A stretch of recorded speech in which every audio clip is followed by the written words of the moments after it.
আসসালামু আলাইকুম সুপ্রিয় দর্শক, সবাইকে আমন্ত্রণ এনটিভি ইউরোপের স্টুডিওতে সময়ের সাথে অনুষ্ঠানে। সুপ্রিয় দর্শক, আপনারা জানেন সময়ের সাথে অনুষ্ঠানটি আমরা সমসাময়িক প্রসঙ্গ নিয়ে বাংলাদেশ এবং বিশ্বের গুরুত্বপূর্ণ প্রসঙ্গগুলি নিয়ে আনি আপনাদের সামনে প্রতি সোমবার রাত 11টায়। আজও তার ব্যতিক্রম নয়, আমরা একটি সমসাময়িক প্রসঙ্গ নিয়ে কথা বলবো। তার আগে আপনাদেরকে জানিয়ে রাখি, বাংলাদেশের সম্মানিত গুণীজন, বাংলা ভাষাভাষীদের সম্মানিত গুণীজন, যিনি কিনা বিদ্যাসাগর নামে পরিচিত, ঈশ্বরচন্দ্র বিদ্যাসাগর, ওনার জন্ম 200তম জন্মবার্ষিকী গত 26 তারিখে ছিল। সেই প্রসঙ্গটাকে আমরা আপনাদের সামনে নিয়ে আসব। আর এর পাশাপাশি আমরা যুক্ত করব সাম্প্রতিক সময়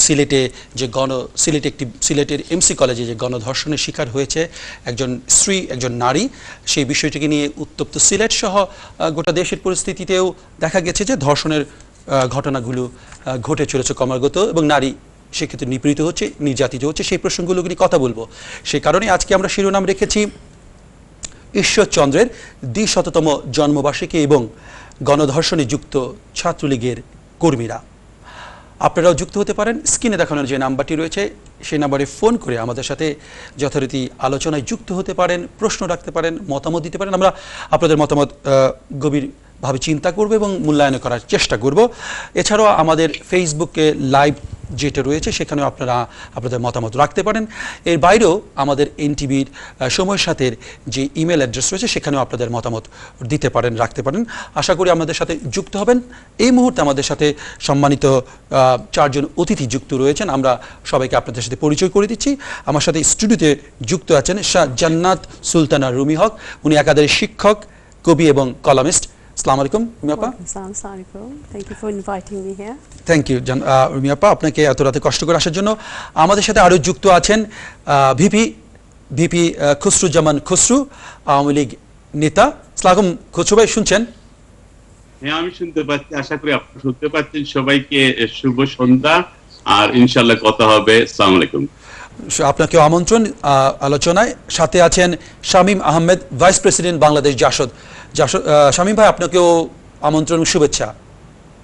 আপনাকেও শুভেচ্ছা এবং উপস্থিত গেস্টদের সবাইকে আন্তরিক শুভেচ্ছা, সালাম।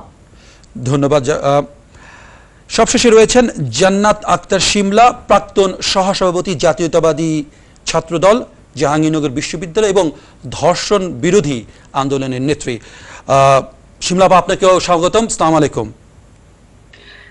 ওয়ালাইকুম আসসালাম খালিদ, আপনাকে ধন্যবাদ। আমার নামটা একটু কারেকশন আছে, জান্নাত না, জাহানারা আক্তার। জাহানারা আক্তার শিমলা, ধন্যবাদ। শিমলা, ধন্যবাদ আমাকে কারেকশন করে দেওয়ার জন্য। দর্শক, যেমনটা বলছিলাম, আমরা সমসাময়িক প্রসঙ্গগুলি নিয়ে কথা বলি। এই গত সপ্তাহে কয়েকটি ঘটনা ঘটেছে। এর মধ্যে আপনারা জানেন যে ডাকসুর ভিপি নূর, ওনার বিরুদ্ধেও একজন নারী অভিযোগ করেছেন নিপীড়নের জন্যই উনি শিকার হয়েছেন। সেই নিপীড়নের কারণে ইনি ওনার কাছে আশ্রয় গ্রহণ করেছিলেন একটি সমাধানের জন্য। সেটা করতে পারেননি বলে ওনার বিরুদ্ধে ধর্ষণের সহযোগী হিসেবে ওনাকে মামলা করা হয়েছে বলে আমরা জেনেছি পত্রিকার মাধ্যমে। এছাড়াও আপনারা জানেন গত কয়েক সপ্তাহ জুড়েই বাংলাদেশে এই নারী এবং নারী নিপীড়নের ঘটনা ঘটেছে। আমরা দেখেছি 20শে সেপ্টেম্বর নীলা রায় নামে একজন স্কুল ছাত্রীকে নামিয়ে মিজান নামে এক দুর্বৃত্ত খুন করেছে, প্রকাশ্যে হত্যা করেছে। তাকে গ্রেফতার করা হয়েছে বলে আমরা শুনেছি। এবং আমরা জানি যে 24 সেপ্টেম্বর খাগড়াছড়িতে একটি চাকমা পরিবার তাদের পরিবারের রাতের বেলা ঘরের দরজা ভেঙে বাবা মাকে বেঁধে রেখে একজন 9 জন বাঙালি সেটেলার গণধর্ষণ করেছে, যিনি কিনা অনেকটা ভারসাম্যহীন আদিবাসী বলেই আমরা আদিবাসী নারী বলে হিসেবে জানতে পেরেছি। আর সব কিছুকে ছাপিয়ে যে জিনিসটা হয়েছে সেটি হচ্ছে সিলেটের ঘটনা। 25 সেপ্টেম্বর সিলেটের এমসি কলেজে একজন নবদম্পতি ঘুরতে গিয়েছিলেন। এমসি কলেজে অনেকেই সেই জায়গাটাতে যান এবং স্বামী কোনো একটা কেনাকাটার কারণে গাড়ি থেকে বের হয়ে গিয়েছিলেন দোকানে। ইতিমধ্যেই তাকে আটকে রেখে এবং তার স্ত্রীকে কয়েকজন ছাত্রলীগ কর্মী বলে পরিচিত তাকে নিয়ে যান এবং একটি হোস্টেলে তারা তাকে ধর্ষণ করেন বলে ধর্ষিতার স্ত্রী, ধর্ষিতার স্বামী মামলাও করেছেন এবং কয়েকজন ইতিমধ্যে গ্রেপ্তারও হয়েছে। শিক্ষাঙ্গনে এই ধরনের সন্ত্রাস, এই ধরনের চাঁদাবাজি, তারপরে আরও কিছু মাদক সংক্রান্ত বিষয়গুলো আমরা সবসময় শুনে থাকি এবং বেশি কিছু না, গত প্রায় 1 বছর আগে বুয়েটের আবরারকেও আমরা হত্যা করতে দিয়েছি সংঘবদ্ধভাবে। এই ধরনের নিপীড়ন, বিশেষ করে ধর্ষণের মতো ঘটনাগুলোকে সবসময় জাতিকে নাড়া দিয়ে দেয় এবং আমরা সবসময় এই বিষয়টি নিয়ে কথা বলি, আজও কথা বলবো। আপনারা যদি এই বিষয়ে কথা বলতে চান তবে অবশ্যই স্ক্রিনে দেখানো ফোন নাম্বারে আপনারা কথা বলবেন, আসলে আলোচনায় যুক্ত হবেন, এই আশা রইল। আলোচনা যাব, মূল আশঙ্কা অবশ্যই আমাদের অপকর্মগুলোকে নিয়েই কথা বলবো, কিন্তু এই অপকর্মগুলো ঘটনা মাঝে একটি ঘটনা আমাদের চেতনাকে শানিত করতে পারে। যে ঘটনাগুলো, তার মধ্যে হচ্ছে ঈশ্বরচন্দ্র বিদ্যাসাগরের যে কর্মকাণ্ড। আমরা সবাই জানি যে ঈশ্বরচন্দ্র বিশেষভাবে পরিচিত, মাকে দেখার জন্য সাগর পাড়ি দিয়ে বা নদী পাড়ি দিয়ে দেখতে গিয়েছে। আমরা জানি উনি দারিদ্র বলে উনি ল্যাম্পপোস্টের নিচে বসে পড়াশোনা করেছেন এবং বিদ্যাসাগর হয়েছেন, পণ্ডিত হয়েছেন। এর বাইরেও সত্যিকার অর্থে উনি আধুনিক এবং এখনও কোনো অংশে আমাদের সেও অগ্রগামী আধুনিক হিসেবে পরিগণিত হয়। এই কারণে নারী শিক্ষায় তার যে অবদান রয়েছে, পুস্তক বাচ্চাদের আমরা যে আদর্শ লিপি বলি তা তৈরি করাতে যেমন ওনার অবদান রয়েছে, বাংলা গদ্যের জনক বলে যেমন তার অবদান রয়েছে, এর বাইরে বিধবাদের বিবাহের ক্ষেত্রে বিধবা বিবাহের যে আইন তা তৈরি করতে উনি সহায় ভূমিকা করেছেন। না শুধু তাই নয়, অনেক বিধবাদেরকে উনি নিজ খরচায় বিবাহ দিয়েছেন, যুবকদের উদ্বুদ্ধ করেছেন। সেই যুবকগুলাই অবশ্যই শিক্ষিত এবং ছাত্রই ছিল। আজকের সাম্প্রতিক সময়ে আমাদের শিক্ষাঙ্গনের ছাত্রছাত্রীরা সেই রকমের একটি আন্দোলনের সাথে যুক্ত না হয়ে পশ্চাৎগামী হচ্ছে কেন? প্রশ্নটাই তাই। এটা কি মনস্তাত্ত্বিক, সাংস্কৃতিক, না ক্ষমতা বা ক্ষমতার আশেপাশে যারা রয়েছেন তাদের ক্ষমতা রাখতেই তাদেরকে ব্যবহার করছে? এই বিষয়গুলো আলোচনা আনবো। আলোচনার জন্য যাবার আগে সবার প্রথমে আমরা শিমলা আপার কাছে যাব। শিমলা আপা, আপনাকে শুনছেন? জি, শুনতে পাচ্ছি খালেদ। জাহানারা আক্তার শিমলা, আপনি জাহাঙ্গীরনগর বিশ্ববিদ্যালয়ের জাতীয়তাবাদী ছাত্রদলের প্রাক্তন নেত্রী। আপনার সময়ে আমরা জানি একটি ধর্ষণ বিরোধী আন্দোলন হয়েছিল এবং সেটা অবশ্যই ছাত্রলীগকে কেন্দ্র করেই, ছাত্রলীগের একটি অপকর্ম সংগঠিত ধর্ষণের ঘটনাকে কেন্দ্র করেই ঘটেছে। আজও এমসি কলেজে সে ঘটনাটি ঘটল।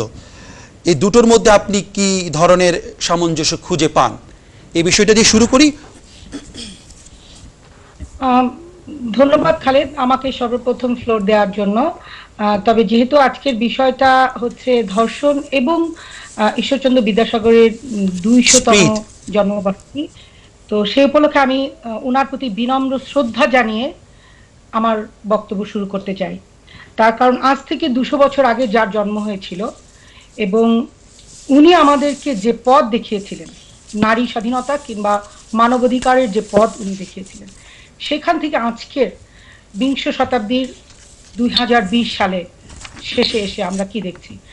আমরা দেখছি যে এমসি কলেজ, সম্ভবত আমি যদি ভুল না করে থাকি, 128 বছরের ইতিহাস, একটা উজ্জ্বল ইতিহাস। আজকে সেই কলেজের অধ্যক্ষ লজ্জিত, কারণ তার কলেজের যে 6 জনের নাম ধরা পড়েছে তার ভেতরে উনি স্বীকার করেছেন একজন এখনো পর্যন্ত তার কলেজের ছাত্র এবং 2 জন প্রাক্তন ছাত্র। এই যে বিষয়টা, একটা ছাত্র, আগে আমরা বিচ্ছিন্নভাবে অনেক ধর্ষণের কথা শুনেছি, কিন্তু গত 15 থেকে 20 বছর যাবৎ আমরা দেখছি ছাত্রদের ধর্ষণের বিষয়টা, যেটা খালেদ আপনি অলরেডি বলেই দিয়েছেন যে আমি যখন বিশ্ববিদ্যালয়ে পড়তাম, 3য় বর্ষের ছাত্রী, তখন তৎকালীন আমাদের কেন্দ্রীয় ছাত্রলীগের সেক্রেটারি জসিমউদ্দিন মানিক সেঞ্চুরি পালন করেছিল। সেই সেঞ্চুরি পালনের মাধ্যমেই সে যখন এটা উল্লাস করেছিল, তার ধর্ষণের উল্লাস, আমরা তার প্রতিবাদে ফেটে উঠেছিলাম এবং প্রতিবাদ করেছিলাম।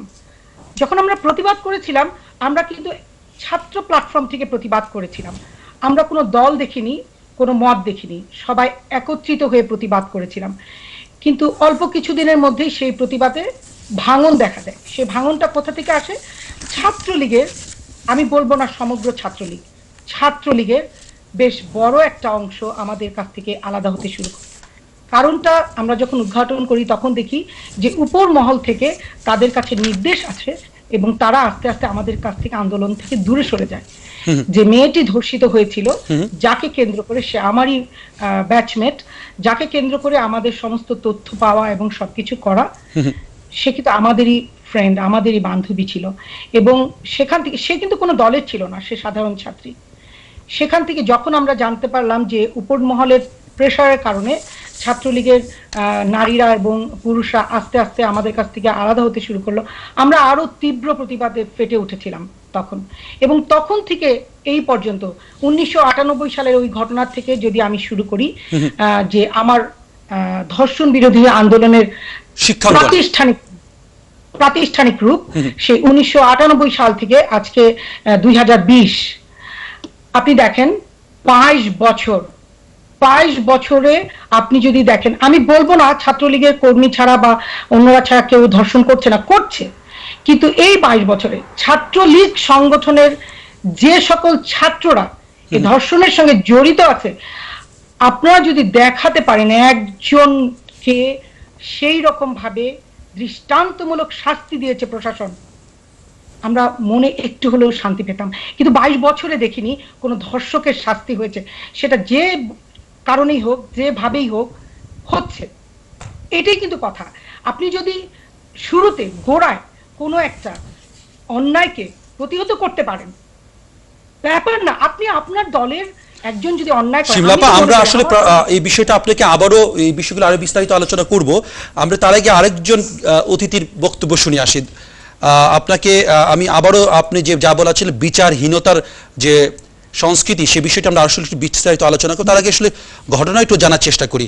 আমি একটু ভিপি খসরুজ্জামান খসরু ভাইয়ের কাছে যাব। খসরু ভাই, আপনি ভিপি ছিলেন, যেটা আমরা জানি। আপনি এমসি কলেজের সাথে যুক্ত ছিলেন। ওই কলেজে আপনি নেতৃত্ব দিয়েছেন, ছাত্র আন্দোলন করেছেন, এবং যেই ছাত্র সংগঠনের নামে আজকে অভিযোগ উঠেছে, সেই ছাত্র রাজনীতি আপনি করেন ছাত্রলীগের। আমার কাছে প্রশ্ন হচ্ছে যে কলেজ কর্তৃপক্ষ প্রশ্রয় এবং আইন শৃঙ্খলা রক্ষা বাহিনীর উদাসীনতায় কি ছাত্রলীগকে এই স্বেচ্ছাচারী ও নিয়ন্ত্রণহীন শক্তিতে পরিণত করেছে? আপনার সময় তো এ ধরনের ঘটনাগুলো ঘটেনি, আজ কেন ঘটছে? খালেদ ভাই, অসংখ্য ধন্যবাদ। প্যানেলে যারা আছেন সবাই খুব বিজ্ঞ, সবার প্রতি শ্রদ্ধা। দর্শক যারা আছেন সবার প্রতি শ্রদ্ধা, সালাম আর শুভেচ্ছা। আমি আমার শুরুতেই মাননীয় প্রধানমন্ত্রীর আজকে জন্মবার্ষিকী আমি শুভেচ্ছা জানাচ্ছি। ঈশ্বরচন্দ্র বিদ্যাসাগরের আজকে আমরা গত সপ্তাহে, গত দুদিন আগে জন্মবার্ষিকী গেল, ওনার জন্মবার্ষিকীতে আমরা শুভেচ্ছা জানাচ্ছি। আর একই সাথে আমাদের অ্যাটর্নি জেনারেল মাহবুব সাহেব মারা গেছেন, তার প্রতি গভীর শ্রদ্ধা জ্ঞাপন করে আমার বক্তব্য শুরু করছি। আর বক্তব্যের শুরুতেই আমি গভীর শ্রদ্ধার সাথে, ভালোবাসার সাথে, সম্মানের সাথে স্মরণ করছি যে বোনটি আমাদের এমসি হোস্টেলের সম্মুখে, আমার কথাটা আপনার মনে রাখবেন, এমসি ছাত্রাবাসের সম্মুখে তিনি ধর্ষিত হয়েছেন, তার প্রতি শ্রদ্ধা আমি জ্ঞাপন করছি এবং তীব্র প্রতিবাদ করছি। যেই হোক, আসি এখন আপনার ভূমিকায়। আপনার ভূমিকায় একটা ভুল আছে। এমসি বিশ্ববিদ্যালয় কলেজে গত 13 বছর থেকে ছাত্রলীগের কোনো কমিটি নেই। আচ্ছা, আমি ডোনাল্ড ট্রাম্পকে সাপোর্ট করি, রিপাবলিকান পার্টিকে সাপোর্ট করি, এতে রিপাবলিকান পার্টির ডোনাল্ড ট্রাম্পের কিছু যায় আসে না, তারাও আমাকে চিনে না। আমি হতে পারি একজন ডেমোক্রেট, আমার আশ্রয়ের জন্য আমি ছাত্রলীগের নাম এখানে ব্যবহার করতে পারি, এটা হতে পারে। ব্যাপারটা এরকমই হয়েছে। আমরা যত গভীরে যাচ্ছি, ইনফরমেশন গুলো আমরা ঠিক সেভাবেই পাচ্ছি। বরং আসুন ধন্যবাদ জানাই, তার নাম হচ্ছে মিহির গুহ চৌধুরী বাবলা, যাকে বাবলা চৌধুরী নামে আমরা চিনি। ছাত্রলীগেরই ছেলে, যে ওই বোনের পাশে, ওই নির্যাতিত স্বামীর পাশে দাঁড়িয়েছিল এবং ছাত্রাবাসের চত্বরে একটা গাড়ির করে এই ঘটনাটা ঘটেছে, এই দুষ্কর্মটা ঘটেছে। যারা তখন ছাত্রাবাসে ছিল সে নিজে একা গিয়ে ওদেরকে আটকিয়েছে, সে পুলিশ ডেকেছে, সে পুলিশ ডেকে এনে পুলিশ নিয়ে গিয়ে গ্রেফতার করেছে।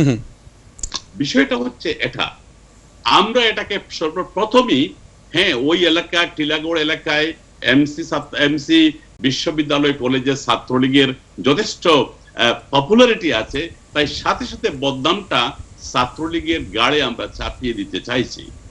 ছাত্রলীগের আপনারা বললেন, আমাকে বলুন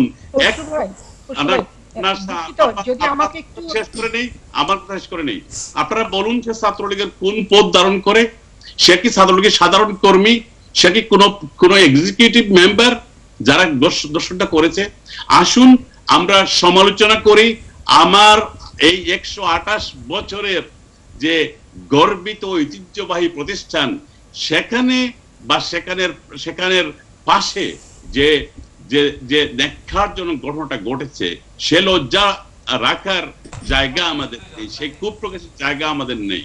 তা আমরা ধন্যবাদ জানাই মাননীয় প্রধানমন্ত্রীকে যে একটা দর্শন একটা কলেজে ঘটেছে, একটা প্রত্যন্ত জেলায়, আর তিনি নির্দেশ দিয়েছেন ঢাকা থেকে গণভবন থেকে যে অপরাধী যেই হোক তার পরিচয় যত শক্তিশালী হোক আমি তাদের গ্রেফতার চাই। ধন্যবাদ ধন্যবাদ। মনে হয় 72 ঘন্টা পেরোয়নি, 6টাকেই গ্রেফতার করতে মাননীয় প্রধানমন্ত্রী সক্ষম হয়েছে। ধন্যবাদ খসরু ভাই, আমি আপনার কাছে পরে আসবো। দুজন কলারকে নিয়ে নিই, আমরা দুজন সম্মানিত কলারকে নিয়ে নিই, তাদের মতামত জানতে চেষ্টা করি। আসসালামু আলাইকুম দর্শক, শুনছেন? হ্যালো, আসসালামু আলাইকুম। ওয়ালাইকুম আসসালাম। দর্শক আপনার মতামত দিতে পারেন। মতামত হইল বিএনপি 90,000 কেস নিয়ার সবরে বন্দি করিয়া তারা এই ধরনের ঘটনা করে। যদি বিএনপি এই ধরনের কেস হইতো না, সেই ধরনের ঘটনা এটা করতে পারলাম না। বিএনপি সব টিরে ফিটলোডে, বুঝছেন না কথা? কারণ বিএনপি মাত্র নাই, সব টির উপরে কেস দিয়া রাখছে। আর বিএনপি এই ঘটনা করে না কেন? হোক আপনারা বিএনপি বালা মানুষ না বাদ মানুষ, তারা একটা ঘটনা করতে নিয়ে তদন্ত দিচ্ছে। আপনারা কইতে পারবা বুকুতার দিয়া যে বিএনপি এখন ঘটনা করছে, আওয়ামী লীগের আমলো 90,000 কেস দিয়া আটকাইয়া তো রাখছে। ধন্যবাদ দর্শক, আমরা বোঝার চেষ্টা করছি আপনি কি বলেছিলেন। পরবর্তী কলাকে যাচ্ছি। আসসালামু আলাইকুম দর্শক, শুনছেন? ওয়ালাইকুম আসসালাম। দর্শক আপনি আপনার মতামত দিতে পারেন। জি ভাই সাহেব, সমস্যা হলো ভাই সাহেব, এই আমাদের ভাই সাহেব আনলে যতদিন হোক আমাদের সারা কিচ্ছু বুঝুন না, নেওয়া নিচ্ছি বুঝুন না। ভাই সাহেব ও তো সব ডাক্তারের জোর তখন জিপিটা এখন ডক্টর করে এই যে হয়তো আখ্যা ভাই সাহেব বুঝুন না, এটা সুন্দর লাগে না। দর্শক আপনাকে একটু বিনীতভাবে বলি যে আপনি ওনার কোন কথাটা আপনার ভালো লাগেনি ওটা যদি বলেন তাহলে ভালো হতো। ওনারা সবসময় ভাই, ওনারা বলতে আপনি কাকে বুঝাচ্ছেন? দুজন বক্তব্য রেখেছেন। না না, ওই যে আমাদের রকিবুল ভাই সাহেব। কোন ভাই সাহেব? এই যে জিপিতে যে কাজ করে না কেন? আপনি খসরুবের কথা বলছেন? জি জি। উনি কোন বক্তব্য আপনার পছন্দ হয়নি ওইটা একটু বলেন। 20 বছর থেকে ওনারা আনছেন। তো যাই হোক, যে উনি সবসময় আওয়ামী লীগের ভুলটা ধরেন না। আচ্ছা, ভুলটা ধরেন, ঠিক আছে, কিন্তু উনি কখনো আওয়ামী লীগের যে দোষ স্বীকারটা করেন। আচ্ছা ধন্যবাদ দর্শক, আমরা পেয়েছি। আমরা খসরুকে প্রশ্ন করবো আপনি কেন আওয়ামী লীগের ভুলটা দেখেন না। আচ্ছা, আমরা পরবর্তী আমি একটু জি বলুন। খালেদ দুঃখিত, আমি একটু এখানে একটা দিয়ে যোগ করি, বোন খসরু বললে মানে ভালো হয়। বলুন শামলা, শুনছি আপনি। শিমলাপা। জি খসরু ভাই, আপনি যখন বাবলা চৌধুরী বর্ণনা দিচ্ছিলেন, আপনার সঙ্গে যখন আমি বিবিসি নিউজটা শুনি, বাবলা চৌধুরীর নিজের ভয়েস রেকর্ডটা শুনি, আমি কিন্তু প্রাউড ফিল করেছি যে ছাত্রলীগের একজন কর্মী হয়ে বাবলা চৌধুরী এই উপকারটা করেছে, যেই সামাজিক দায়িত্বটা পালন করেছে, রাজনৈতিক দায়িত্বটা পালন করে, আমি তার জন্য গর্বিত। কিন্তু আপনি কিন্তু বাবলা চৌধুরী নিজ মুখে বলা বাকি কথাটুকু এড়িয়ে গেছেন। বাবলা চৌধুরী নিজে স্বীকার করেছে যারা এই ঘটনার সঙ্গে জড়িত ছিল তারা আওয়ামী লীগের কর্মী, ছাত্রলীগের কর্মী, এবং আওয়ামী লীগ এবং ছাত্রলীগের প্রচুর মিছিল মিটিং এ তারা গিয়েছে এবং তাদের ছবি পর্যন্ত তার কাছে আছে। এটা বাবলা চৌধুরী। ধন্যবাদ শিমলাপা। আমি পরবর্তীতে আপনাকে আবার দিলে আপনি বলেন, আমি একটু শামীম আপার কাছে, আমরা একটু শামীম আহমেদের কাছে শুনতে চাই। শামীম শুনছেন? জি জি, আমরা আসলে বিরতিতে যাব, তার আগে আপনি একটু ছোট্ট করে যদি আপনাকে বলেন যে আপনি ঘটনাকে কিভাবে দেখছেন। আপনাদেরকে ধন্যবাদ, উপস্থিত অতিথিদেরকে শুভেচ্ছা। আমি প্রথমেই লজ্জিত এবং ক্ষমা প্রার্থী যে আমি একজন পুরুষ হিসাবে, একজন রাজনীতিবিদ হিসাবে আমার আমার প্রাণপ্রিয় কলেজে যে ঘটনাটা ঘটেছে সেটার জন্য আসলে আমার মুখে ভাষা নেই, কি বলবো। খসরু যে কথাগুলো বলেছেন এগুলোর সাথে আমি একটু দ্বিমত করে এই কথাটাই বলছি যে ছাত্রলীগ যদি কেউ না করে, ছাত্রলীগের যদি কমিটি না থাকে ওখানে, তাহলে ছাত্রলীগের নাম ব্যবহার যাতে না করা হয় তার সাংগঠনিক দায়িত্ব রয়েছে ছাত্রলীগের। ছাত্রলীগের দায়িত্ব রয়েছে তাদের নামে কেউ বদমাশি করতে পারবে না, গুন্ডামি করতে পারবে না, চাঁদাবাজি করতে পারবে না, মা বোনের ইজ্জত নষ্ট করতে পারবে না। এটার দায়িত্ব ছাত্রলীগের। এই দায়িত্ব থেকে কোনোভাবেই আমরা ছাত্রলীগকে অব্যাহতি দিতে পারি না। এবং শুধু আজকে না, আজ থেকে 8 বছর আগে আমার প্রিয় হোস্টেল, যে হোস্টেলে আমিও ছিলাম, খসরুও ছিলেন, এই সিলেটবাসীর গৌরব, বাংলাদেশের গৌরব, এই এমসি কলেজের হোস্টেল যারা পুড়িয়েছিল তাদের ব্যাপারে আমরা শুনেছি তখন যে ওরা অনেকেই ছাত্র না। আপনি দায়িত্ব অবহেলা করে কোনো সমস্যার সমাধান করতে পারবেন না। আপনাকে দায়িত্ব নিতে হবে, কঠোর হস্তে দমন করতে হবে। এই সন্ত্রাসীরা যেই হোক তার বিরুদ্ধে আপনাকে দাঁড়াতে হবে, আপনার সংগঠনকে কলুষ মুক্ত করতে হবে। আমরা কেউ ফেরেশতা না। আমরা যারা রাজনীতি করি আমাদের মধ্যে অনেক জাতের মানুষ আছে, কেউ ভালো, কেউ মন্দ, কেউ ধান্দাবাজ, কেউ ব্যবসায়ী, কেউ সন্ত্রাসী। কিন্তু আমি যদি বলি যে আমার সংগঠন সব ভালো, যে খারাপ লোক সে অনুপ্রবেশকারী, এগুলো পচা কথা। এসব কথা বলে বাংলাদেশের মানুষের কাছে আপনারা নিন্দিত হবেন। শামীম ভাই ধন্যবাদ, আমি আপনাকে এই প্রজেক্টে থামাবো, পরবর্তীতে অবশ্যই আসবো। আমরা আরেকজন গেস্টের কাছে সরে আছি। আমার সাথে এই স্টুডিওতে যিনি রয়েছেন রুমি হক, আপনার সাথে আসলে জানার চেষ্টা শুনছিলাম আমরা ঘটনাটা কি ঘটেছে। ঘটনাটার পৈশাচিকতাটা এতটাই জঘন্য যে আসলে নিন্দা জানানোর ভাষা আমার অনেকেরই নেই, আমারও নেই। শিক্ষা প্রতিষ্ঠান তো আসলে জ্ঞান বিতরণের জায়গা এবং আলোকিত হওয়ার কথা। সেখানে গণধর্ষণের শিকার হয়েছেন একজন স্ত্রী, একজন নারী, তাও স্বামীর সামনে। আপনি একজন শিক্ষক, বিষয়টা আপনি কিভাবে দেখছেন? আপনাকে কিভাবে আসলে নাড়া দিচ্ছে? আমরা কেন শিখছি না, কেন শিখলাম? ধন্যবাদ খালিদ ভাই। First of all, I'd like to thank you for inviting me here and my salam to all the panel members. প্রথমত আমি একটা জিনিস বলতে চাই, আমার একটা পয়েন্ট, যে আমি এখানে কিন্তু আজকে কোনো সংগঠন represent করছি না। I am representing merely the female voices, the female not of only Bangladesh but not of only Sylhet, I mean the entire world. So আমরা একটা জিনিস আমি মানে পরিষ্কার করতে চাই এখানে, যে when a violation against a female happens, it shouldn't matter who is the violator, who is the perpetrator. The main point here is a female has been violated in such a way she may never gain her life back in the way that she was before. She may never gain her normality back. This is what we need to focus on. We need to focus on the perpetrators, not where that perpetrator belongs. আপনারা হয়তো সবাই মানে বিভিন্নভাবে বিভিন্ন টাইমে বলছেন যে আওয়ামী লীগ এটা করেছে বা বিএনপি এটা করেছে, করে নাই, whatever. Do you not remember? This is not. I feel really bad to say this, but everyone's forgotten Sritikona Bishwas? আপনাদের মনে আছে বিএম কলেজে কি হয়েছিল? ব্রড ডেইলাইটে বিএনপির ছাত্ররা গ্যাং রেপ করেছিল মেয়েটাকে। হ্যাঁ, তো আমি মানে এইটা জিনিসটা আমি বলছি না যে ব্যালেন্স করার জন্য, কারণ it doesn't balance out. আমরা তো শিক্ষক, আমরা মাদ্রাসা শিক্ষককেও দেখেছি গণধর্ষণ করতে। Exactly like নুসরাত জাহান কি হয়েছিল। My main concern is this is not the first time it's happened. It will not be the last time. Yes, what we can say is it's not always raised, it's not voiced. Why? Because especially in our countries, the female voices, we are kept aside, we are kept under wraps. If something like that happens, it tarnishes the whole entire community and obviously the family. Not only that girl, the whole entire family.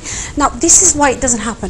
Now what I'm trying to say is, I know I don't have much time. Obviously আপনি আমাকে ফ্লোরটা দিলেন, আমি তাড়াহুড়ো করছি আমার পয়েন্টসটা বলতে। You must understand one thing, it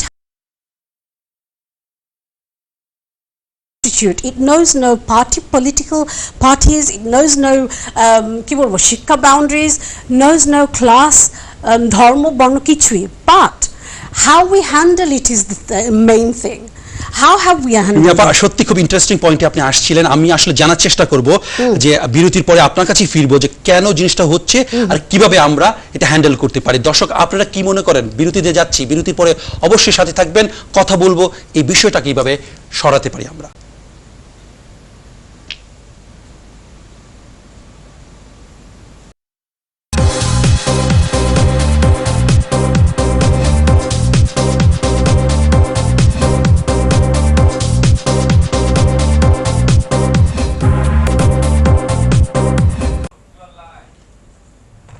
আসসালামু সুপ্রিয় দর্শক, ফিরে এলাম সময়ের সাথে অনুষ্ঠান এনটিভি স্টুডিওতে। কথা বলছি অবশ্যই আপনাদের সমসাময়িক প্রসঙ্গ যেটা রয়েছিল, বিশেষ করে এমসি কলেজের ঘটনা এবং ঈশ্বরচন্দ্র বিদ্যাসাগরকে নিয়ে একটি বিষয় সবাইকে আমরা আসলে সবাই জানি, যেটা হচ্ছে পুরুষের যে দৈহিক ক্ষমতা রয়েছে, এই ক্ষমতা আসলে রাজনৈতিক। সেই ক্ষমতাটা রাষ্ট্রের টাকার এবং দাপটের যে ক্ষমতার সঙ্গে জোট বেঁধেই কিন্তু সেই ক্ষমতাটা প্রয়োগ করা হয় নারীর উপরে। নারীর পক্ষে যে ক্ষমতাটা যে প্রয়োগ করে সেটা ধর্ষণের হতে পারে, সেটা যুদ্ধের ক্ষেত্রে আমরা দেখেছি, আমরা প্রেমে দেখেছি, সংসারে দেখেছি এবং সমাজেও বিদ্যমান এই নারীর উপর নিপীড়ন ধর্ষণের ঘটনাগুলো আমরা ৭১-এ দেখেছি। আমরা রোহিঙ্গাদের নারীদের ধর্ষিত হতে দেখেছি বার্মার হাতে, বর্মীদের হাতে। এছাড়া তো আরো ঘটনা ঘটেইছে আমাদের দেশে। সমস্যা হচ্ছে যখন শিক্ষিত শ্রেণী এই কাজগুলো করে বা শিক্ষার আলোয় আলোকিত হওয়ার মানুষগুলো যে কোনো ঘটায়, পুরো জাতি আসলে স্তব্ধ হয়ে যায়, বাকরুদ্ধ হয়ে যায়। আপনারা কি ভাবছেন? আপনাদের কিভাবে নাড়া দিয়েছে? যেখানে আমাদের ইতিহাস রয়েছে ঈশ্বরচন্দ্র বিদ্যাসাগরের মতো, সেই অন্ধকার যুগে বিধবাদের পর্যন্ত সেই বিবাহ দেওয়ার জন্য, নারীদেরকে মর্যাদা বৃদ্ধি করার জন্য শিক্ষা প্রতিষ্ঠান তৈরি করেছে। আমরা সেই স্পিরিটটাকে ধারণ করতে পারলাম কি? আসি কয়েকজন দর্শকের কল নিয়ে আসি। দর্শক কে বলছেন? আসসালামু আলাইকুম, শুনছেন? হ্যালো দর্শক, শুনছেন? আসসালামু আলাইকুম। ওয়ালাইকুম সালাম। জি আপনি বলুন। জি আমি একটু কথা বলতে চাইতেছি। আমি ওই যে খসরু ভাইকে উদ্দেশ্য করে একটু জোরে বলুন, সংক্ষেপে। আচ্ছা আচ্ছা, এই আমাদের যে অন্যায়ের পক্ষে কথা বলা, এই জিনিসটাই কিন্তু আমাদের অন্যায়কে দিন দিন বাড়াই দিতেছে। যেমন আমরা দেখতেছি বিগত কয়েক মাস বা কয়েক বছরের ঘটনা, যখন কোনো কিছু ঘটে আমরা বলতেছি অনুপ্রবেশকারী, জি জি অনুপ্রবেশকারী বা আমাদের দলের না, এইরকম অনেক কিছু। এই যে এখানে সিলেটে যে ঘটনাগুলা ঘটছে, এইখানে কিন্তু একজন মানুষ কিন্তু মুক্তিযুদ্ধ মঞ্চের সিলেট এমসি কলেজ শাখার সভাপতি এবং মুক্তিযুদ্ধ মঞ্চ আওয়ামী লীগের পৃষ্ঠপোষক সংগঠন। এখন যদি আমরা সবকিছু ব্যাপারে যদি আমরা বলি যে অনুপ্রবেশকারী, তাইলে এই উত্তরটা আপনি কিভাবে দিবেন? প্রশ্ন পেয়েছি, আমরা পরবর্তী কলার কাছে যাব। আসসালামু আলাইকুম দর্শক, শুনছেন? আসসালামু আলাইকুম। ওয়ালাইকুম আসসালাম। দর্শক সংক্ষেপে একটু দ্রুত। ভাই আপনার চ্যানেলকে শুভেচ্ছা। জি আমি এমসি কলেজের ছাত্র। জি আমি আজকে বিএনপি আওয়ামী লীগ জাতীয় পার্টি কিছু নিয়ে আলাপ করব না। জি আমরাও আলাপ করছি না, আপনি বলুন। আপনি খসরু ভাইকে শুধু এক কথাই বলবেন, খসরু ভাই যে সময় স্টুডেন্ট ছিলেন আমিও সেই সময় স্টুডেন্ট ছিলাম। জি বলবেন যে উনাকে যে আওয়ামী লীগ না বইলিয়া এখন কে আপনার মা, আমার বোন এরকম দর্শিত হবে আর সব সময় আসবে শুধু আওয়ামী লীগের নাম। এখন আওয়ামী লীগ না বইলিয়া এগুলা কিভাবে সমাধান করা যায় সে কথা বলার জন্য। ধন্যবাদ দর্শক, আপনার মতামত পেয়েছি। পরবর্তী দর্শক শুনছেন? দর্শক শুনছেন? আসসালামু আলাইকুম দর্শক, আমরা টেলিভিশনের সাউন্ড কমিয়ে কথা বলুন, শুনছি, বলুন। হ্যালো হ্যালো জি বলুন দর্শক, শুনছি, আপনি বলুন। দর্শক আমাদের সময় খুবই সংক্ষিপ্ত, আপনি টেলিভিশনের সাউন্ড কমিয়ে আমাদের সাথে দয়া করে কথা বলুন, শুনছি, বলুন। হ্যালো ভাই, আমি এই খসরু ভাইয়ের উদ্দেশ্য করে কইলাম জি যে যেই দোষ করুক দোষীকে আমাদের দোষী বলা উচিত। আর আমারও মা আছে, বোন আছে, যদি আমার বোনের উপরে বা আমার কোনো আত্মীয় স্বজনের উপরে ওইভাবে হইলে এই ঘটনা, আমরা কিভাবে নিতাম। ধন্যবাদ দর্শক, আমরা পেয়েছি আপনার ওইভাবে বলার জন্য থ্যাংক ইউ। ধন্যবাদ। পরবর্তী দর্শক, সালাম আলাইকুম। দর্শক শুনছেন? হ্যাঁ জি বলুন সংক্ষেপে দর্শক। আমি না একজনের কথা বলতেছি তো দেখতেছি। জি আমি শুনছি আপনাকে, বলুন। আচ্ছা, আমি এই জনাব খসরু ভাইয়ের বক্তব্যের দ্বিমত পোষণ করে বলছি, উনি একটা সত্য ঘটনাকে ঢাকা দেওয়ার জন্য যেভাবে একটা অসত্য ঘটনা সাজিয়েছেন, আমি মনে করি এটা জাতির ক্ষতি হবে এবং উনার পার্টিরও ক্ষতি হবে। উনি দর্শক আমি আপনাকে একটা প্রশ্ন করি, আবার শুনছেন আমাকে? জি। আমরা জানি খসরু ভাইয়ের বিষয়টা আপনি বলেছেন, কিন্তু এই ঘটনাগুলো সবসময় ঘটে, এটা কি সত্য কিনা? রাইট। এইটা কেন ঘটে বলেন তো দিই? এটা ঘটে, এটা কিছু কিছু ব্যাপার আছে, যেমন রাজনৈতিক প্রভাবের কারণে, রাজনৈতিক শক্তি নিয়ে তারা এই ঘটনাগুলো করে, পাওয়ার নিয়ে। যেই ওই সিলেটের কিছু লোক ছাড়াও তো অনেকেই রাজনীতি করে, সব রাজনৈতিক দলই করছে। আমি শুধু সিলেটের কথা বলছি না, আমি সমগ্র বাংলাদেশের। হ্যাঁ, সমগ্র বাংলাদেশের সকল রাজনৈতিক দলের কর্মীরাই এই ধর্ষক। জি, সব রাজনৈতিক দলের কর্মীরাই ধর্ষক, ক্ষমতার সাথে যারা আছে। সেটা তাহলে কেন আপনি সেটা বলেন তো আমাকে, কেন করে ধর্ষণ? এটা কি মানসিক, সাংস্কৃতিক ক্ষমতা? কিসের ক্ষমতা?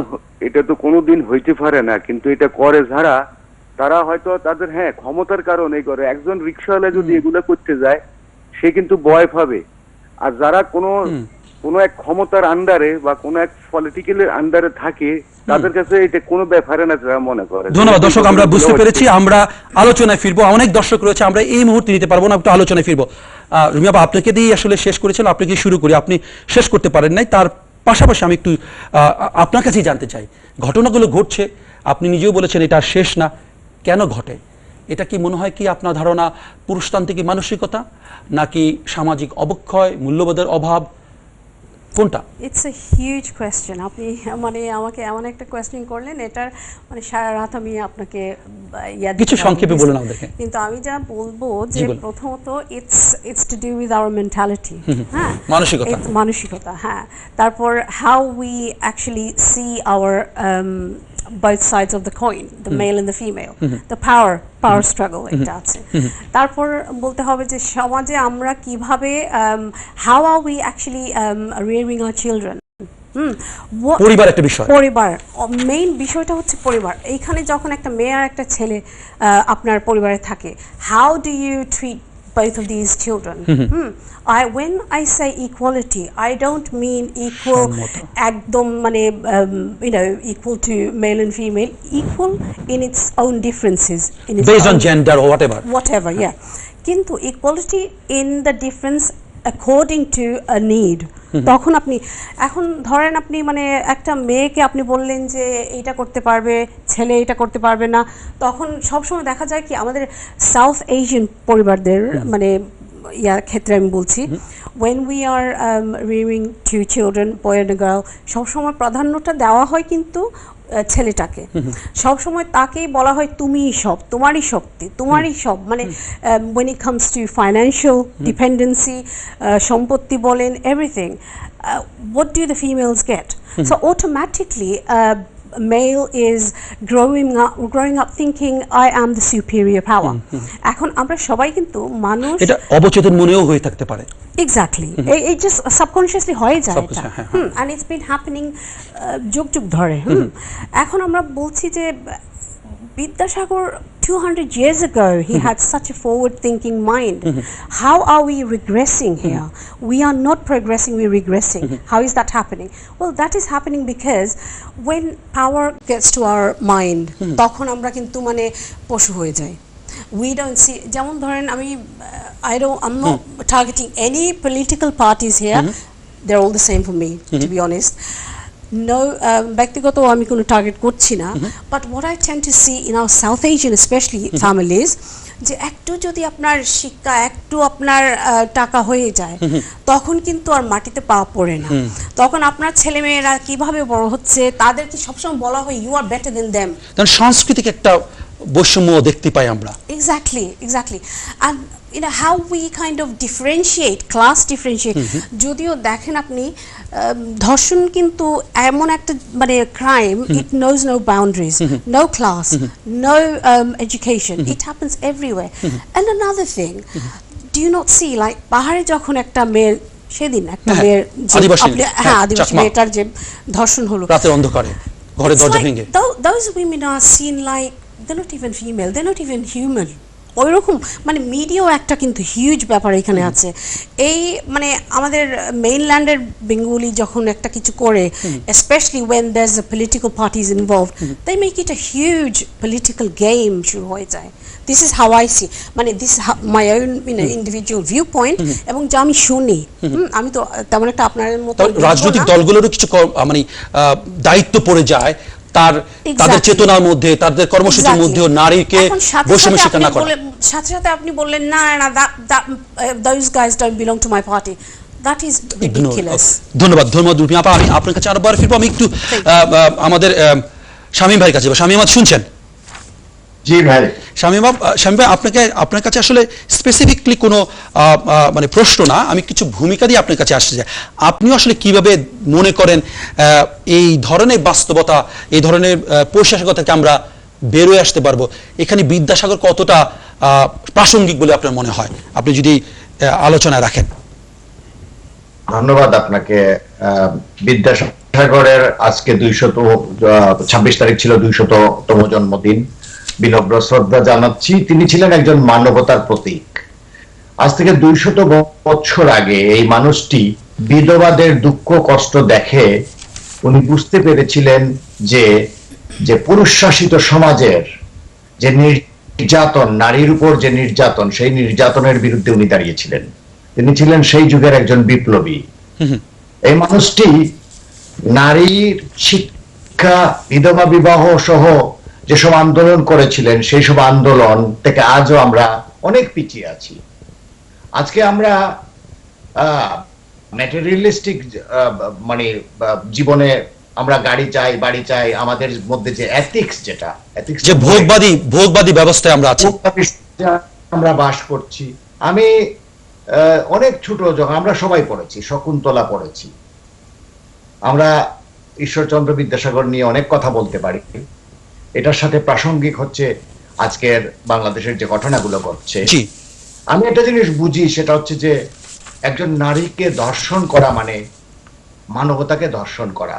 আমার বোন রুমি এ কথাটা খুব সুন্দর করে বলেছেন যে এটা একটা অপসংস্কৃতির ব্যাপার, এটা পরিবার থেকে আসে। কিন্তু সাথে সাথে একটা ব্যাপার আছে, পরিবার সব করতে পারে না। রাষ্ট্রের দায়িত্ব হচ্ছে সভ্যতা এবং মানুষকে সুরক্ষা দেওয়া, তার নাগরিককে। এবং নারী যেহেতু আমাদের দেশে পিছিয়ে আছেন, যেহেতু নারী শারীরিকভাবে দুর্বল বলা যায়, আমি এটা বিশ্বাস করি না। অনেক নারী আছে, আমি তার সাথে পারবো না, কিন্তু এই যে নারীর প্রতি যে অবিচার, যে নির্যাতন, সেই নির্যাতনের বিরুদ্ধে আমরা দেখেন বাংলাদেশ একটা ইতিহাস নারীকে সম্মান করে, যার জন্য আমাদের পরপর গত 30 বছরে 2জন নারী বাংলাদেশের প্রধানমন্ত্রী ছিলেন। নারীর ক্ষমতায়নে বাংলাদেশ যথেষ্ট এগিয়ে গেছে। বর্তমান প্রধানমন্ত্রীও যথেষ্ট এই ব্যাপারে আমার মনে হয় আন্তরিক। কিন্তু একটা ব্যাপার যেটা আমি বুঝতে পারি না, সেটা হচ্ছে যে যখনই কোনো নারী নির্যাতনের ঘটনা ঘটে, যখনই কোনো অন্যায় ঘটে, আমরা কেন দল খুঁজি? কেন আমরা এটাকে স্বজনপ্রীতিতে আমরা কেন দলীয় দৃষ্টিভঙ্গিতে দেখি? কেন দেখি না যে আপনি যেই হন, আপনি আমার দলের যত বড় নেতাই হন, আপনি যখন কোনো অন্যায় করবেন, তখন আমি আপনার সাথে আমার দলকে আর আপনার পরিচিতি আমার দল আপনার পরিচিতি দিতে পারবে না। আপনাকে আমি ব্যবস্থা নেব এবং আপনাকে আমি আইনের আওতায় আনবো। এই জিনিসটা আমি যদি বলি তাহলে আমরা গত 40 বছরে দেখি নাই। আপনি কি দৃষ্টান্তমূলক শাস্তি দেখছেন না? না, আমি দেখি নাই। যেটা আমার বোন শিমলা বলছিল একটু আগে, যেটা জাহাঙ্গীরনগর ইউনিভার্সিটিতে, তখন আপনিও ছিলেন, আপনি খালেদ। জি, আমিও তখনকার ছাত্র ছিলাম। হ্যাঁ, আমি ওখানে যেতাম, কারণ আমাদের কিছু বন্ধু বান্ধব তখন নতুন করে অধ্যাপনা শুরু করেছেন তখন, সেখানে তো আমরাও জানতাম। আমরা ভিতর থেকে দেখেছি এদেরকে কে রক্ষা করেছে, কিভাবে রক্ষা করেছে আমরা দেখেছি, একদম ইট ইজ ওপেন সিক্রেট, খুব ভালো করে দেখেছি, জানি। এগুলো খুবই লজ্জাকর ব্যাপার যে আমার সংগঠন করে অতএব সে দর্শক করবে আমার মাকে, দর্শন করবে আমার বোনকে, আমার মেয়েকে, আর আমি সংগঠনের স্বার্থে তাকে ক্ষমা করব। এই মানসিকতা যদি চেঞ্জ না হয়, যদি পরিবর্তন না হয়, তাহলে বাংলাদেশ এক সময় আমি জানি না আরো খারাপের দিকে যাবে, যেটা আমরা কেউ আশা করি না। এবং আমি আশা করব যে যারাই ক্ষমতায় আসে, যারাই ক্ষমতায় থাকে, তাদের সবচেয়ে বড় দায়িত্ব হচ্ছে এগুলোকে প্রটেক্ট করা, এগুলোর বিরুদ্ধে দাঁড়ানো। আমরা শামীম আরেকটু খোলামেলা করে বলেন না, আমি আপনার কাছে ফিরে আসবো, তখন আসলে জানার চেষ্টা করব কেন ক্ষমতার সাথে যারা যুক্ত তারা এটাকে মানে এটাকে দমন করে না, মানে তাদের স্বার্থের জায়গাটাকে, এই বিষয়টা আপনার কাছে জানতে চাইবো। তো আমি একটু খসরু ভাইকে নিয়ে নিই, তারপরে আবার পরে ফিরে আসবো। খসরু ভাই শুনছেন? আমি শুনছি। খসরু ভাই, সহজ কথা, বল প্রয়োগের যে সংস্কৃতি বাংলাদেশে, সেটা শুধু অর্থনীতিতে না, রাজনীতি না, এবং সমাজের মধ্যে এটা একটা মজ্জাগত পর্যায়ে পৌঁছেছে গত কয়েক দশকেই। কি ক্ষমতাকে প্রশ্ন না করে ধর্ষণের সম্পূর্ণ বিচার তো সম্ভব না, আপনি কি মনে করেন? আপনি বলার চেষ্টা করলেন যে এই লোকগুলো আসলে ছাত্রলীগের সাথে যুক্ত না, দর্শকরা যেমন বলছে আপনাকে, তারাও আপনার সাথে বেশি আপনার এই কথাটাকে মানে অবশ্যই বিশ্বাসযোগ্য মনে করছে না। আমার কাছে কথা হচ্ছে ক্ষমতা তাহলে কোথা থেকে তারা পায়, আর এই ক্ষমতাকে যদি আপনি প্রশ্নটা না করেন তাহলে তো বিচার সম্ভব না। খালেদ ভাই, আমার দর্শকদের যদি কোনো ভুল বোঝাবুঝি হয়ে থাকে আমি সেটাকে একটু, আমরা বুঝেছি উনি ছাত্র দলের সাথে যুক্ত ছিল না, কারণ বহু বছর ধরে ছাত্র কমিটি, কিন্তু ক্ষমতার সাথে তো যুক্ত। বিষয়টাকে পলিটিক্যালাইজ করে ফেলছি, আমরা আলোচনা করে বিষয়টাকে পলিটিক্যালাইজ করে ফেলছি। যদি বিষয়টা পলিটিক্যালাইজ হতো, ওই 6টা ছেলেকে এত তাড়াতাড়ি গ্রেফতার করা হতো না। সিমলা পার আমার শ্রদ্ধেয় শামীম ভাইয়ের বক্তব্যের জবাবেই বলছি, আওয়ামী লীগই দৃষ্টান্তমূলক শাস্তির ব্যবস্থা করেছে। রুমি আপা একটু আগে বলেছেন নুসরাত জাহানের কথা। নুসরাত জাহানের যখন ওনাকে যখন খুন করা হয়, তারপরে যে ওই মৌলানা আসামি ছিল, সে আসামিকে রক্ষার জন্য সেখানে লোকাল কমিশনার অথবা আওয়ামী লীগের সেক্রেটারি যিনি ছিলেন, তাকেও মামলায় নিয়ে তার পদ কেড়ে নিয়ে সে এখন জেলে আছে, কারাগারে আছে। এবং আমার মনে হয় সেই মৌলানার মতো তারও সেম দৃষ্টান্তমূলক সাজা হয়েছে, অতএব সাজা হচ্ছে।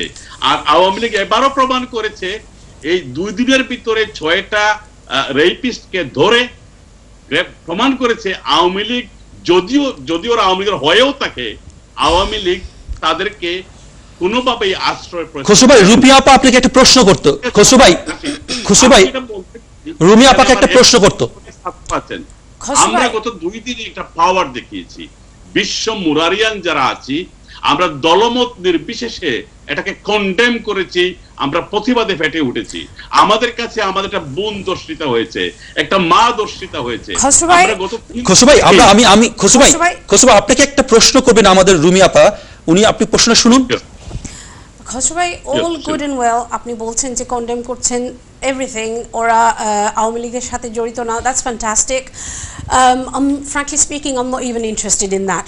কিন্তু শুনেছি, আই কুড বি রং, আমাকে আপনি মানে কারেকশন করবেন অবশ্যই, আই কুড বি রং, কিন্তু শুনলাম যে ঘটনাটা ঘটলো যে around about 9 PM. It was only reported and we got to know about it by 12. What was happening in between those 3 hours? Why did it take that long? সেটা আমি জানি না, যে আমি জানি যে 9টায় ঘটনাটা ঘটে, 9টার একটু আগে ঘটনাটা ঘটেছে। 9টায় পুলিশ অফিসার, যিনি পুলিশ অফিসার উনি ছিলেন, তিনি এমসির সাবেক ছাত্র, এবং সাথে সাথে ওই ভিকটিমকে হাসপাতালে পাঠানো হয়েছে। স্বামীকে, আমি যেটা শুনেছি, স্বামীকে সেখানে রাখা হয়েছিল ওদেরকে, আসামিদেরকে চিহ্নিত করার জন্য, ঘটনার বিবরণ নেওয়ার জন্য, বাট সাথে সাথে ভিকটিমকে হাসপাতালে পাঠানোর ব্যবস্থা করা হয়েছিল। রুমিয়াপা, এটুকুই আমি জেনেছি। আমি আগেই 3 ঘন্টা লেগেছে, 3 ঘন্টা লেগেছে পাবলিক তখন, মানে ভাইরাল হওয়ার পরে কিন্তু সবকিছু হয়েছে। কম লেগেছে না বেশি লেগেছে আমি জানি না, বাট খসরু ভাই, what does that mean? মানে আমি জাস্ট প্লেন একটা কোশ্চেন করলাম আপনাকে। এখানে খসরু ভাই আমারও আসলে জানার চেষ্টা ছিল, প্রথমে আপনাকে প্রশ্নটা করেছিলাম, আমি আপনার দলকে বলতেছি না, আপনার অবস্থান থেকে মনে করেন আপনার সময়ে এই ধরনের ঘটনা তো ঘটতে পারতো, আপনার একটা নেতৃত্ব ছিল, এই নেতৃত্বের কারণে নিশ্চয়ই ঘটনাগুলো ঘটেনি, আমরা তো অন্তত পত্রিকায় শুনিনি, দেখিনি। ছাত্রলীগে ওরা আপনি যখন ক্ষমতায় ছিলেন বা আপনার সময়ে ছাত্রলীগের বাইরেও তো অনেক দুষ্কৃতিকারী ছিল, তারা কি দুষ্কৃতি করতে পেরেছিল আপনার মনে হয়? এটা তো আমরাও বিশ্ববিদ্যালয়ে পড়ে আসছি, আপনিও পড়ে আসছেন, তাহলে ওনাদের প্রশ্রয়টা কোথায়, ক্ষমতাটা কোথায়, বা পুলিশেরই এত দেরিতে? বলুন। আপনারা করুণ কোয়েশ্চন করেছেন। এই কলেজের প্রথম কলঙ্ক হচ্ছে আমাকে আহত করে আমার হাতের রগ কেটে দিয়েছিল জামাত শিবির। জি, এই দেখুন তার প্রমাণ। এটা ছিল এই কলেজকে প্রথম রক্তাক্ত করার, কলঙ্কিত করার ইতিহাস। জি, অতএব এখানে এটা হয়েছে সেই মাসেই, এই মাসেই 3 জন ছেলেকে, তপন, মুনির, জুয়েলকে জামাত শিবির হত্যা করেছে। শামীম ভাই সেটা জানা আছে না?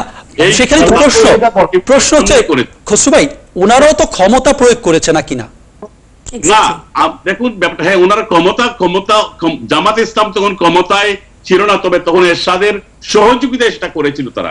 এখনকার ধর্ষকরা কারো না কারো সহযোগিতা তো পেয়েছে, এইটা কি আপনার জানা আছে কিনা? আপনি ওই এলাকার, এটা ঠিকই পলিটিক্যাল ছত্রছায়ায় অনেক কিছু ঘটে, যেমন আমার সহজ করে বলেন না।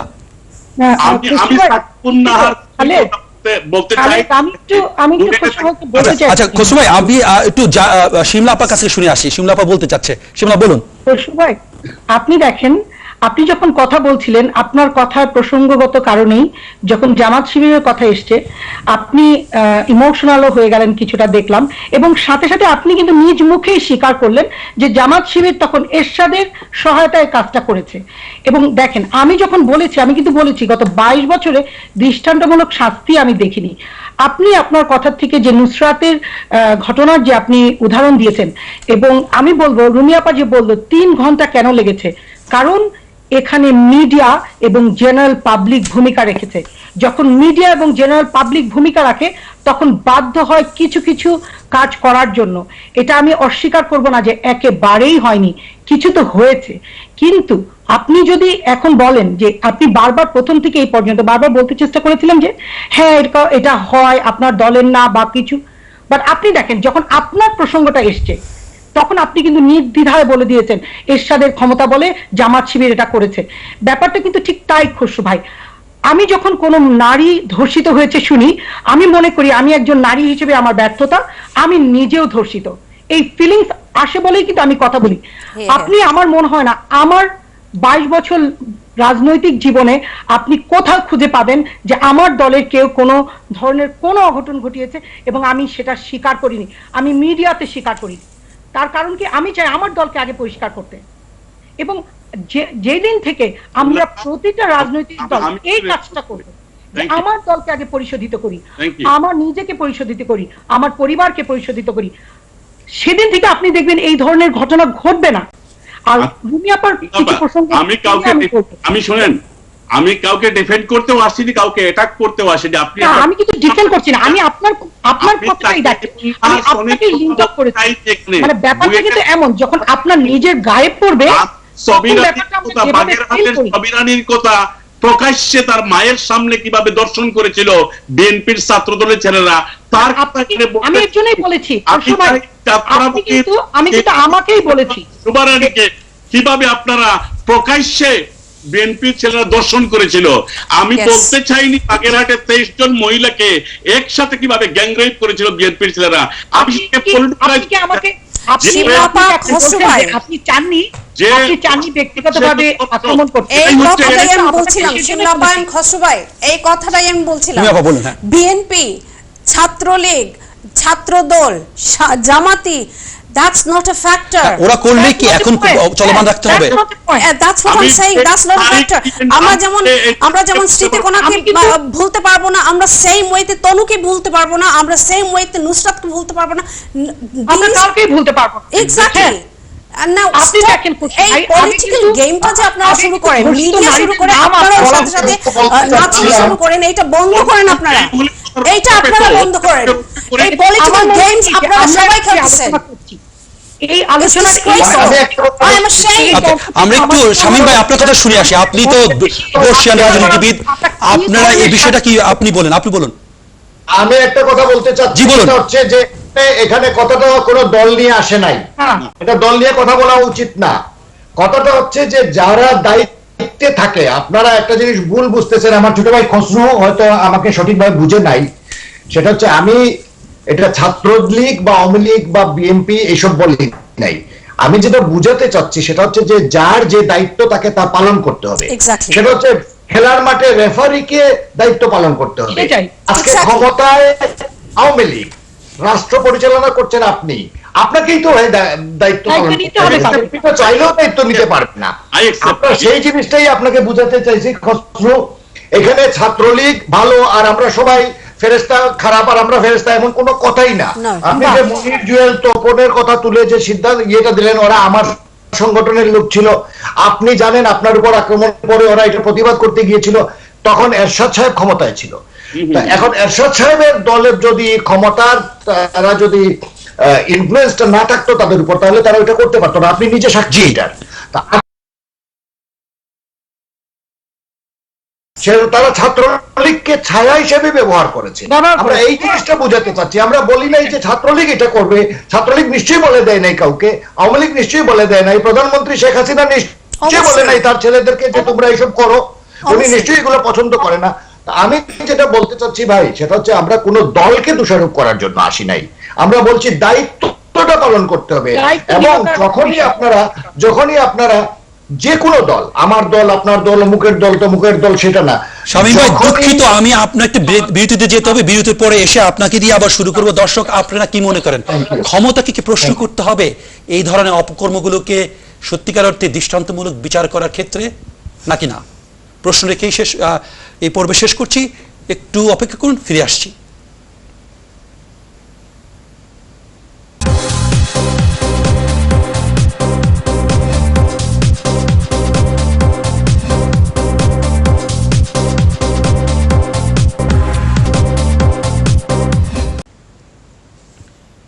আসসালামু আলাইকুম সুপ্রিয় দর্শক, ফিরে এলাম আমাদের শেষ পর্বে সময়ের সাথে অনুষ্ঠানে। এনটিভির স্টুডিওতে কথা বলছিলাম ঈশ্বরচন্দ্র বিদ্যাসাগরের ২০০তম জন্মবার্ষিকী উপলক্ষে তার স্পিরিট, তার চিন্তা ভাবনা সাথে কিভাবে প্রাসঙ্গিক হয়ে ওঠে বাংলাদেশ, এবং কেস স্টাডি হিসেবে আমরা নিয়েছিলাম বর্তমান সময়ে সিলেটে এমসি কলেজে যে গণধর্ষণের ঘটনা ঘটেছে, বলা হচ্ছে ছাত্রলীগের সংযুক্ত তারা। আপনারা কি মনে করেন? আমরা প্রশ্ন নিব। তার আগে বলে নিয়ে রাখি যে ক্ষমতা কেন্দ্রে বা ক্ষমতাকে ব্যবহার না করে, এবং সেটা রাজনৈতিক ক্ষমতা হোক আর যে কোনো অর্থনৈতিক হোক বা প্রভাবশালীরা হোক, এর বাইরে এ ধরনের দুষ্কর্ম করার সাহস সাধারণ মানুষের সাধারণত হয় না, তারা যদি মানসিকভাবে বিকারগ্রস্ত না হয় অন্যান্য কোনো কারণে, অন্তত সংঘবদ্ধভাবে সম্ভব হয় না। এবং বিদ্যাসাগর প্রাসঙ্গিক এখানে নেই, যেখানে পিছিয়ে পড়া নারীদেরকে উনি ক্ষমতায় যারা ছিল ব্রিটিশ সরকার তাদেরকে সহায়তা নিয়েই কিন্তু বিধবা রোধ করেছেন, বহু বিবাহকে রোধ করেছেন, বিবাহ বিধকে উদ্বুদ্ধ করেছেন, বহু বিবাহকে রোধ করেছেন।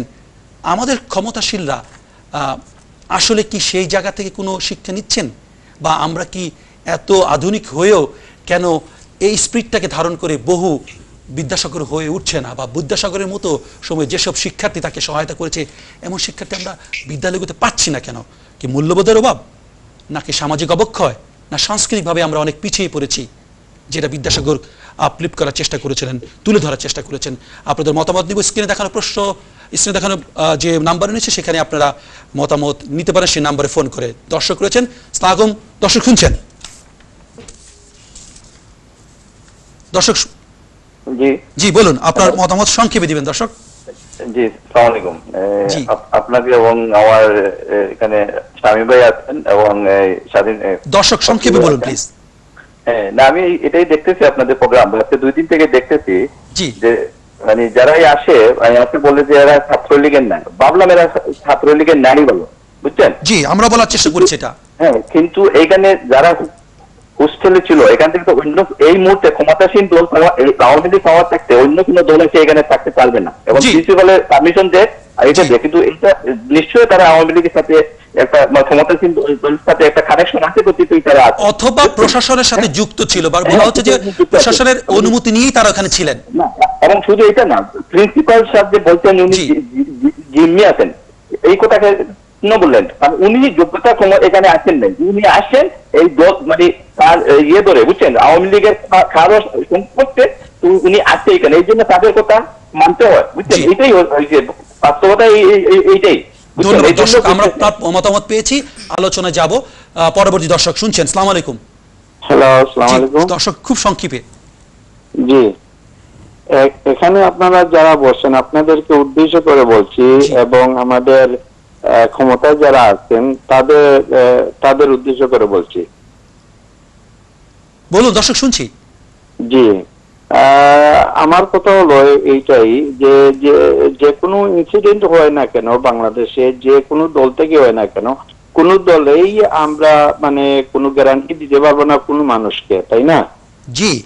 তো এখন কথা হলো কি, আমরা তো আপনিও মানে শুরু করছেন ঈশ্বরচন্দ্র বিদ্যাসাগর থেকে, আমার মনে হয় আরেকটু পিছিয়ে গেলে ভালো হতো। যেমন হযরত ওমর ফারুক রাদিয়াল্লাহু আনহু কিভাবে শাসন করেছিলেন, যে সময় উনারা শাসন করেছিলেন, তখন এক ঘাটে বাঘ আর বকরি এক জায়গায় পানি খাইছে, কেউ ছেড়তে পারে নাই।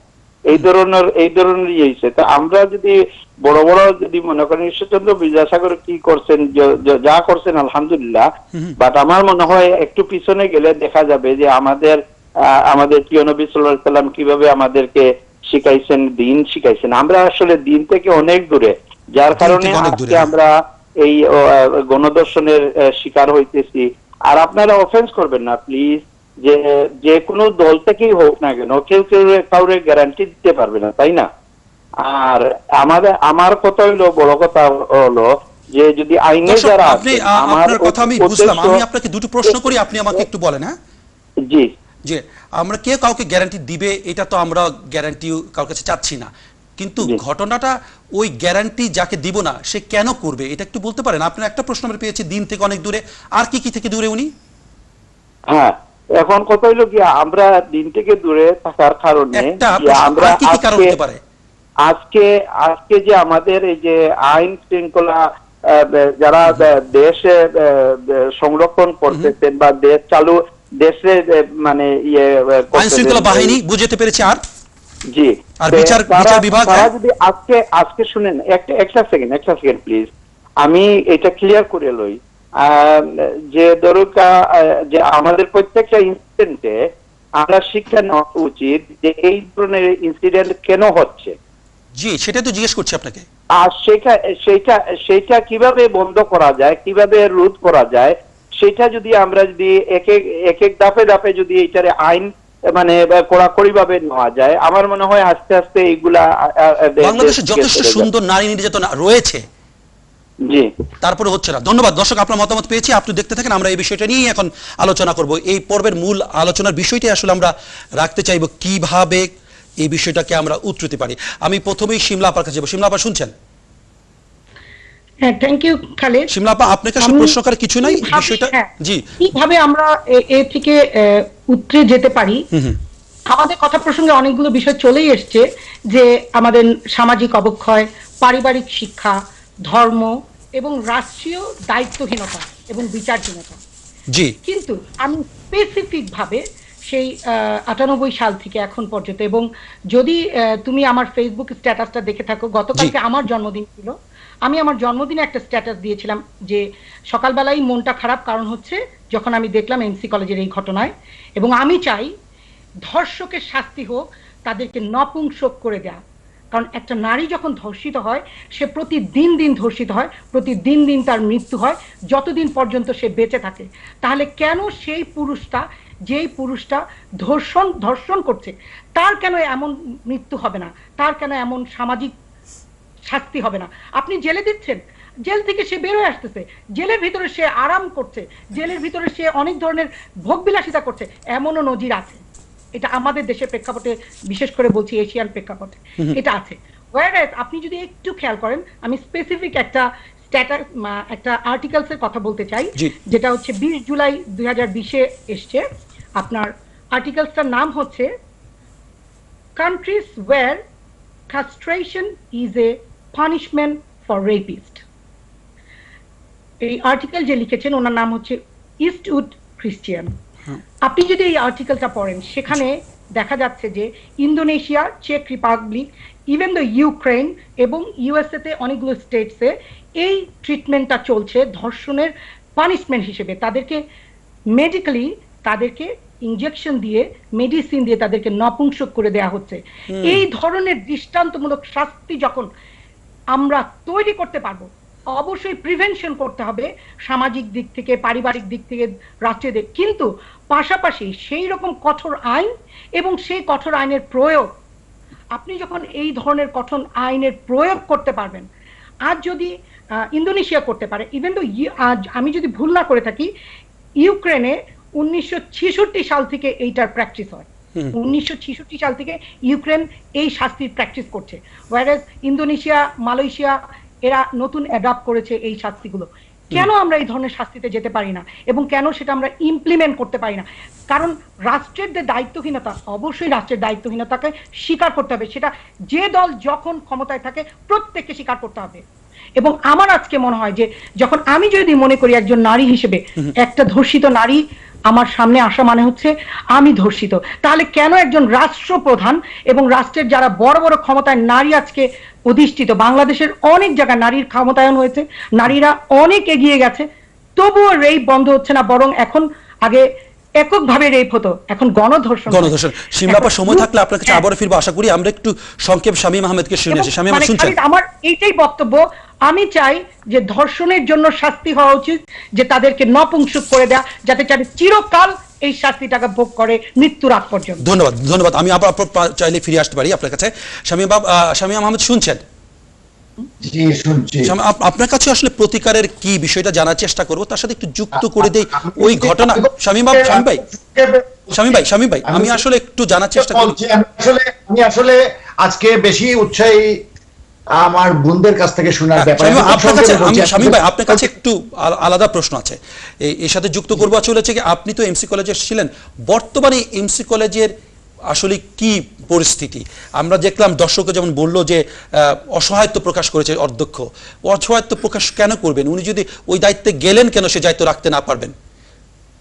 ওনারই তো মূল দায়িত্ব ছিল করোনাকালীন সময়, যেখানে বিশ্ববিদ্যালয় বন্ধ, কোনো বহিরাগত থাকবে না।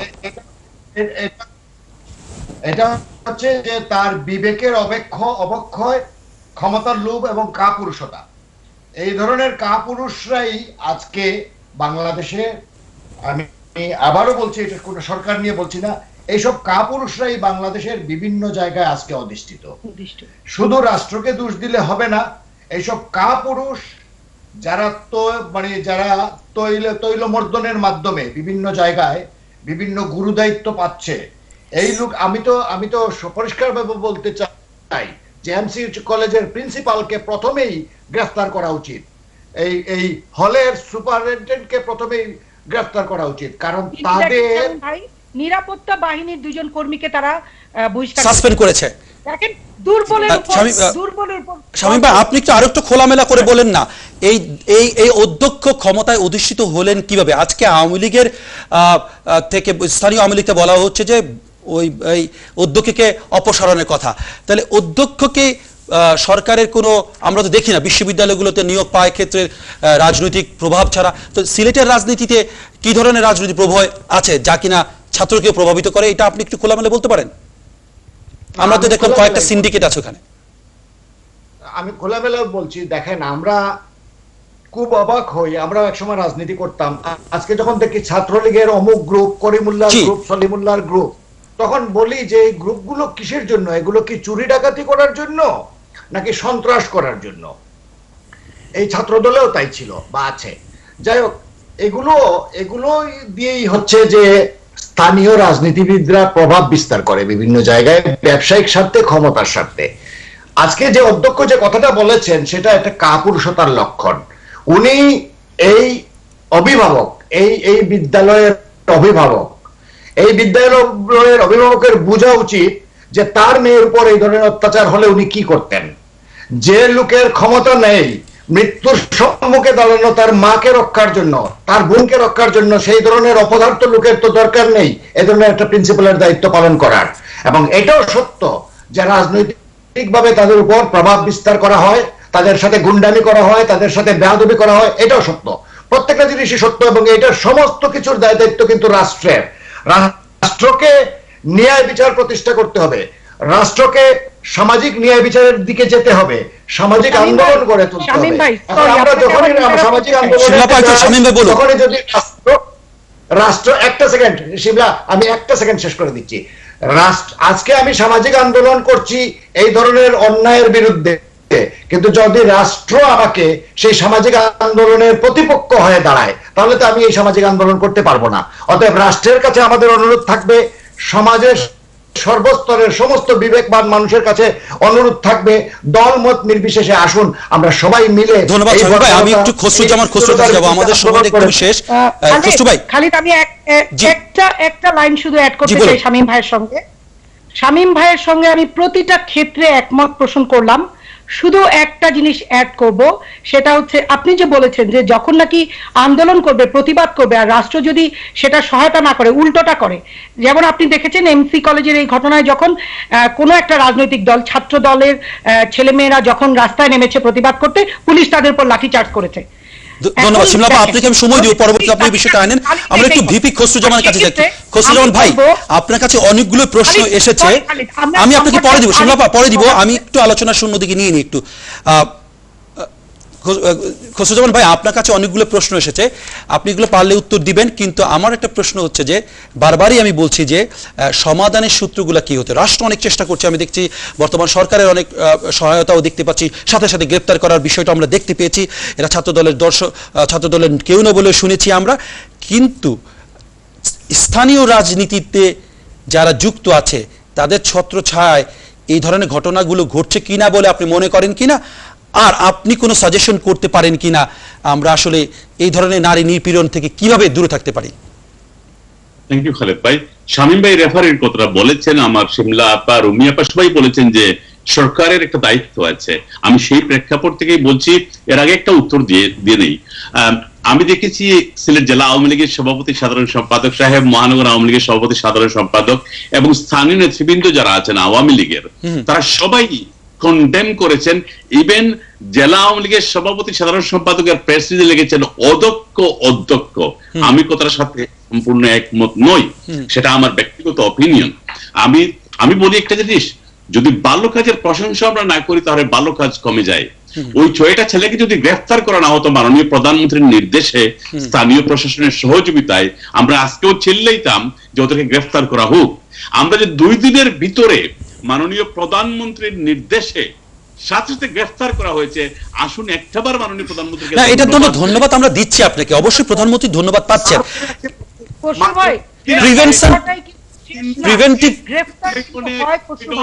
তারপরে এই বিচার বন্ধ হয়ে যায়। শামীম ভাই একটু খসরু ভাই বলুক, শামীম ভাই খসরু ভাই বলুন। হ্যাঁ, একজন পুলিশ অফিসারকে পুলিশ স্টেশনের ভিতরে ঢুকে হত্যা করে ফেলেছে, এরকম ইনসিডেন্ট ঘটে, বিশ্বের সব জায়গায় ঘটে, রুমিয়াপাও বলেছেন এদেশেও ঘটে। আমরা করছি কি সেটা দেখতে হবে। সরকারকে ধন্যবাদ জানাই, but in the same time আপনাদের সাথে কণ্ঠ মিলিয়ে বলি যে আসুন দর্শনের ব্যাপারে আমরা কঠোর আইন প্রণয়ন করি। শুধু আইনটা প্রণয়ন নয়, ইন দ্য সেম টাইম রুমিয়াপা টাচ করে আমাদের শিক্ষা ব্যবস্থা, পারিবারিক ব্যবস্থা, সামাজিক ভাবে এই সিলেটের এমসি কলেজে ঘটার পরে যেভাবে সারা বিশ্ব মুরারিয়ানরা এবং বিশ্ব বিবেক জেগে উঠেছে, আমরা যেন সেভাবে জাগ্রত থাকি, আমরা যেন কালকে সেটা বলে না যাই। ধন্যবাদ ধন্যবাদ খসরু ভাই। আমি আসলে একটু জানার চেষ্টা করবো, একটা প্রশ্ন আপনি 1 সেকেন্ডে উত্তর দেওয়ার চেষ্টা করেন। আসলে এই ক্ষমতার সাথে যারা যুক্ত আপনাদের আমি শিমলাপা আপনাকে পরে দিব, আমার আসলে সময় না, আমি একটু কাছে আসতে হবে। খসরু ভাই, আপনার কাছে আসলে জানার চেষ্টা করতে চেয়েছিলাম যে ধরেন আপনার ঈশ্বরচন্দ্র, উনিও একটা বিশ্ববিদ্যালয়ের অধ্যক্ষ ছিলেন, উনি কিন্তু নারীদেরকে প্রোটেক্ট করেছেনই, উনি নারীর জাগরণের ক্ষেত্রেও সাহায্য করেছেন। উনার কি আপনি বলেছেন যে অধ্যক্ষের কোনো দোষ আপনি খুঁজে পাচ্ছেন না, অধ্যক্ষের অনুমতি নিয়েই তো ওনারা থাকতে ছিলেন এখানে। আমি এটা বলেছি যে ক্রয়ডন পুলিশ স্টেশনের ইনসিডেন্ট এই জন্য এনেছি যে মাঝে মধ্যে কিছু ঘটনা ঘটে যায়। আপনি এটা বলতেছেন একটি বিচ্ছিন্ন ঘটনার মতো একটা। ধন্যবাদ আপনি পেয়েছি। আমরা একটু ছাত্র থাকার কথা নয়, কেন ছাত্রগুলো ছিল আমি বুঝতে পেরেছি আপনার কথা। আপনি একটু বিচ্ছিন্ন ঘটনা মনে করেছেন, বা উনি তার দায়িত্ব পালন করছেন ভালো মতোই। রুমি হক, আপনি কি বলবেন? আপনি কি যুক্ত করবেন? আমি বলতে চাচ্ছি I'm not going to go into political games. আমি বলতে চাচ্ছি প্রিভেন্টিভ মেজার গুলো। এগুলো আমরা জানতে। আপনার মনে আছে কিনা জানি না, I remember hearing acid attacks in Bangladesh. There used to be like every single day, একটা না একটা দুইটা চারটা ছিলই। How did we solve that problem? We don't hear it anymore. Capital punishment. দুই একটা দৃষ্টান্তমূলক শাস্তি হোক, you watch, it will go down. কারণ এই যে ধর্ষণ হচ্ছে, ধর্ষকরা কিন্তু মেন্টালি কোনো ডিস্টার্ব না ওনারা, they are prepared. একটা ধর্ষণ করতে হলে you have to be mentally, physically aware and prepared. ওরা প্রিপেয়ার করে এইসব কাজ করে।